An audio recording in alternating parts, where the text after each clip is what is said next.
தமிழ் உறவுகளுக்கு வணக்கம். அதிமுக மூத்த தலைவர்களுடைய கட்சி பதவிகள் பறிக்கப்பட்டன. அதிமுக மூத்த தலைவர்களுடைய கட்சி பதவிகள் பறிக்கப்பட்டன என்ற தலைப்பில் இந்த காணொளியை காண்கிறோம். நடைபெற்று முடிந்த சட்டசபை தேர்தலில் அதிமுக படுதோல்வி அடைந்தது. அதிமுக 3வது இடத்துக்கு தள்ளப்பட்டது. 47 சட்டமன்ற உறுப்பினர்கள் இருந்தார்கள். 47 சட்டமன்ற உறுப்பினர்கள் ஆதரவுடன் திமுக துணையோடு முதலமைச்சராக பதவியேற்க எடப்பாடி திட்டமிட்டார். ஆனால் நடக்கவில்லை. தற்பொழுது அதிமுக சட்டமன்ற உறுப்பினர்கள் 25 பேர் தமிழக வெற்றிக் கழகத்துக்கு ஆதரவு அளித்துள்ளனர். 22 சட்டமன்ற உறுப்பினர்கள் மட்டும் எடப்பாடி சொல்வதை கேட்கின்றனர். இந்த சூழ்நிலையில் அதிமுக இரண்டாக உடைந்துள்ளது. சட்டமன்ற அதிமுக தலைவராக எடப்பாடி பழனிசாமியும் மற்றொரு அணியின் தலைவராக எஸ்பி வேலுமணியும் தேர்வு செய்யப்பட்டனர்.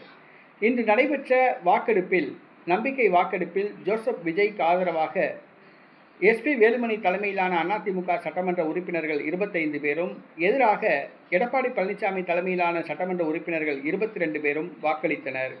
இந்த சூழ்நிலையில் இன்று மாலை தமிழக வெற்றிக் கழகத்துக்கு ஆதரவாக வாக்களித்த அதிமுக மூத்த தலைவர்கள் எஸ்பி வேலுமணி, சி.வி. சண்முகம், விஜயபாஸ்கர், நத்தம் விஸ்வநாதன் உள்ளிட்ட 25 மூத்த தலைவர்களுடைய கட்சி பதவிகளை எடப்பாடி பழனிசாமி அதிரடியாக பறித்துள்ளார். ஆம், அவர்களுடைய மாநில அமைப்பு செயலாளர் மற்றும் மாவட்ட செயலாளர்கள் பதவியினை எடப்பாடி பழனிசாமி பறித்துள்ளார். தங்களை பதவியிலிருந்து நீக்க எடப்பாடி பழனிசாமிக்கு எந்த அதிகாரம் இல்லை என்று சி.வி. சண்முகம் தெரிவித்துள்ளார். எடப்பாடி பழனிசாமி தற்பொழுது அதிமுக பொதுச் செயலாளராக உள்ளார்.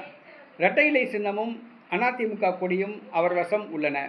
விரைவில் பொதுக்குழு செயற்குழு கூட்டி எடப்பாடியை பதவியிலிருந்து நீக்க சி.வி. சண்முகம், எஸ்பி வேலுமணி கோஷ்டி முடிவு செய்துள்ளது. ஆனால் எடப்பாடி பழனிசாமியோ எஸ்பி வேலுமணி தலைமையிலான அணியை அதிமுகவில் இருந்து நீக்க முடிவு செய்துள்ளது.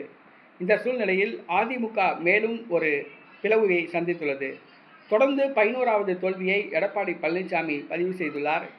அடுத்து நடைபெற உள்ள தேர்தல்களில் அதிமுக இப்போது வாங்கிய வாக்குகளை பெறுமா என்பது கேள்விக்குறி. நாம் தமிழர் கட்சி பெற்ற வாக்குகளை விட குறைவாகத்தான் பெறும் என கணிக்கப்படுகிறது. 5 அல்லது 3% வாக்குகள் தான் இனிமேல் அதிமுகவுக்கு கிடைக்கும். இனிமேல் அதிமுகவுக்கு எதிர்காலம் இல்லை.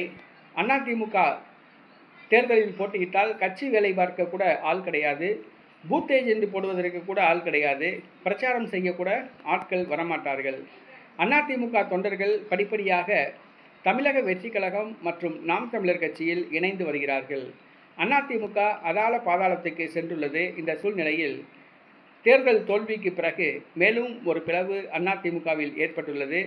தற்பொழுது அதிமுகவில் எஞ்சியுள்ள மூத்த தலைவர்களது பதவியை எடப்பாடி பழனிசாமி பறித்துள்ளார். அதிமுகவின் நிலைமை எங்கு போய் முடியப் போகிறது என்பது தெரியவில்லை. பொறுத்திருந்து பார்ப்போம்.